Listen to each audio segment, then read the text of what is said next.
Jadi Nabi Muhammad itu seperti apa sosoknya? Ya, Nabi Muhammad itu tidak terlalu tinggi dan tidak terlalu pendek. Saya pendek. Sedang. Enggak, antum ini sedang. Ya, tidak terlalu tinggi dan tidak terlalu pendek. Nabi itu badannya bagus, postur tubuhnya bagus, menawan. Nabi SAW rambutnya tidak keriting dan tidak lurus. Tidak keriting seperti orang Afrika dan tidak lurus seperti orang Indonesia. Itu sedang. Nabi SAW rambutnya tergerai sampai di bawah telinga, kadang-kadang sampai ke bahu. Nabi itu kalau botak selesai tahallul, 4 kali umrah, 1 kali haji.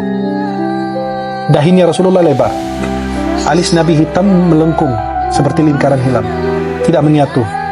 Di antara 2 alis Nabi itu ada urat saraf merah. Kalau Nabi marah ketawa, kelihatan.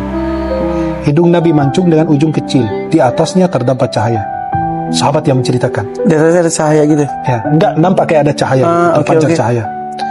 Dan kalau dilihat Nabi tidak diperhatikan dari jauh, dikirain mancung ke atas.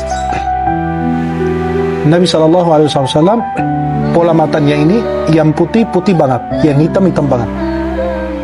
Bulu mata Rasulullah itu panjang, pipi Nabi lembut, jenggot Nabi lebat, mulut Nabi lebar. Lebar kenapa? Menunjukkan fasih berbicara. Kan orang makin kecil mulutnya susah ngomong, susah kedengaran. Ini kayak kumur-kumur nggak jelas ngomong apa. Tapi kalau mulutnya makin besar, itu menunjukkan fasih berbicara. Nabi bergigi rapih, kayak embun. Ya. Kemudian kata sahabat, kalau Nabi bicara kayak ada cahaya keluar di antara gigi beliau. Masya Allah. Rasulullah SAW kalau berjalan cenderung ke depan, tubuhnya cenderung ke depan. Dia jalannya cepat, langkahnya panjang, dan cenderung ke depan. Karena jalannya cepat, sahabat lari mengejar Nabi. Saking cepatnya. Akhirnya Nabi bilang, kalian di depan, aku di belakang. Nabi bersama orang yang sakit, orang sepuh, orang yang tua, sakit, lemah. Itu mereka berjalan di belakang Rasulullah.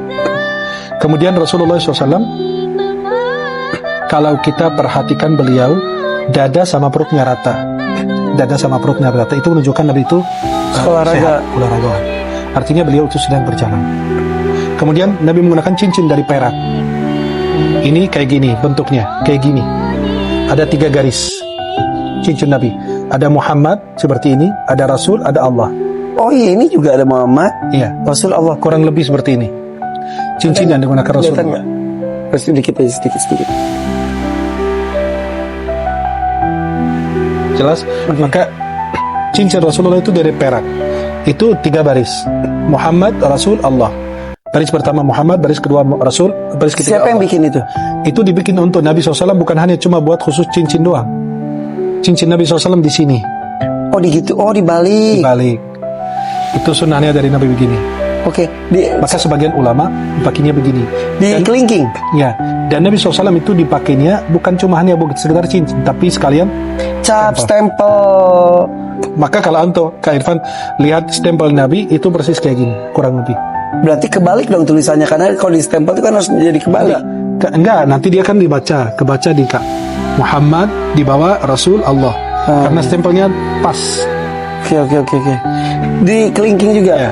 kanan kiri. Ya. Ini semua karena ada riwayat dari para Dari sahabat. kan mereka yang menceritakan.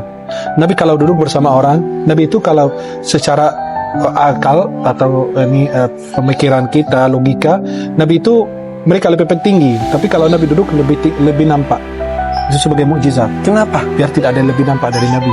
Tidak lebih. Padahal tingginya sama. Mereka mungkin lebih tinggi juga. Lebih nampak. Itulah kemuliaan untuk beliau. Oke. Kalau Nabi SAW menunjuk tidak menggunakan telunjuk atau jempolnya seperti ini, fulan atau fulan gitu enggak. Nabi menggunakan seluruh telapak tangannya. Kalau manggil orang adabnya tinggi begini. Hai fulan. Kalau Nabi takjub diginiin tangannya. Aneh. Atau takjub beliau. Kalau Nabi berbicara diginiin tangannya. Nabi SAW lebih banyak menunduk dibanding melihat ke atas. Lebih banyak berpikir dan merenung. Nabi SAW jarang berbicara. Dan kalau berbicara tidak berlebihan. Dan tidak kurang. Pas. Kalau berbicara memulai dengan memuji Allah, mengakhiri dengan memuji Allah lagi. Nabi SAW kalau berbicara, sahabat duduk menundukkan kepala seperti ada burung di atas kepala mereka. Ada burung di atas kepala mereka. Jadi mereka diam semua. Bayangin kalau ada burung takut terbang. Mereka menunduk semua. Kalau Nabi selesai, baru mereka boleh bicara. Tidak ada yang berani bertengkar di hadapannya. Kalau beliau menyuruh, semua berebut melaksanakan perintah. Insya Allah. Nabi tangannya lebih lembut dibanding sutra. Kata Anas bin Malik, aku menyentuh sutra dan menyentuh telapak tangan Nabi, itu Nabi lebih lembut. Padahal Nabi pekerja keras. Kerja keras. Tapi itulah kemuliaan. Nabi kalau bersalaman, beliau mengucapkan salam duluan, dan kalau bersalaman tidak melepaskan tangannya dan lebih dahulu. Menunggu orang lain melepaskan tangannya. Siapa juga yang mau lepas dari Nabi Muhammad? Tapi kalau dia lepas, Nabi nunggu dia lepas dulu. Kan takut Nabi kalau lepas, itu kan dia tersinggung. Masya Allah. Kita bisa ketemu Nabi nggak? Bisa. Pertama, dengan mencintainya, melaksanakan sunnahnya, mengerjakan sunnah-sunnahnya, kemudian menyebarkan hadis-hadisnya. Kemudian kelima, bisa dengan kita, kata ulama, membaca surat Inna anzalnahu fi lailatul qadr 21 kali dengan niat mimpi Rasulullah. Bisa mimpi? Bisa. Bisa membedakan mimpi ini Rasulullah SAW benar Sesuai dengan yang saya gambarkan tadi. Maka ketika orang bercerita, saya tadi malam cerita mimpi Nabi, coba ceritakan ciri-cirinya gimana? Nabi tidak ada jenggotnya, berarti bukan. Karena sesuai dengan ciri-ciri yang kita jelaskan. pernah. Ya, Tidak boleh ceritakan katanya. iya, lebih bagus disembunyikan. Maka gini, kalau mau mimpi Nabi, baca Inna anzalnahu fi lailatul qadr 21 kali. Atau baca surat Ya ayyuhal muzammil 41 kali dengan niat mimpi Rasulullah.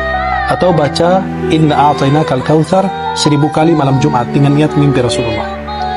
Kemudian membaca kalau kita bilang qasidah al-burdah, Maulaya salli wa sallim daiman abadan ala habibika khairul khalqi kullihim, itu ada bait yang ke-8 dibaca sebelum tidur berkali-kali. Na'am sara taifu man ahwa fa'arraqani wal hubbu ya'taridul ladati bil alam. Itu bait yang ke-8. Bait yang ke-8 itu kita baca berkali-kali sebelum tertidur, insya Allah niatnya bisa mimpi Rasulullah.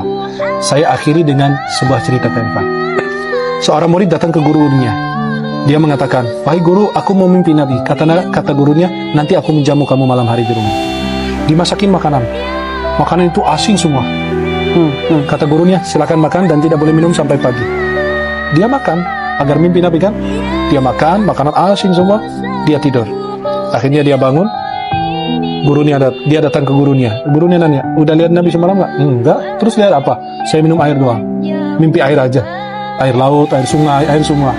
Kata gurunya, begitu dengan Rasulullah. Kalau sampai Nabi itu melekat di hati, pikiran, sebelum kamu tidur menginginkan air, merindukan air, kepingin minum, jadi air yang mendatang. Coba kalau kamu merindukan Rasulullah seperti merindukan air, pasti akan hadir di dalam mimpi. Masya Allah. Itu caranya. Ketemu di mimpi aja sudah bersyukur, alhamdulillah ya. Apalagi nanti di akhirat bisa ketemu. Maka orang yang jumpa di mimpi, insya Allah mudah-mudahan bisa jumpa kamu. Ya Allah. Dan mudah-mudahan kita bisa mimpi beliau. Amin ya Allah, amin. Amin insya Allah.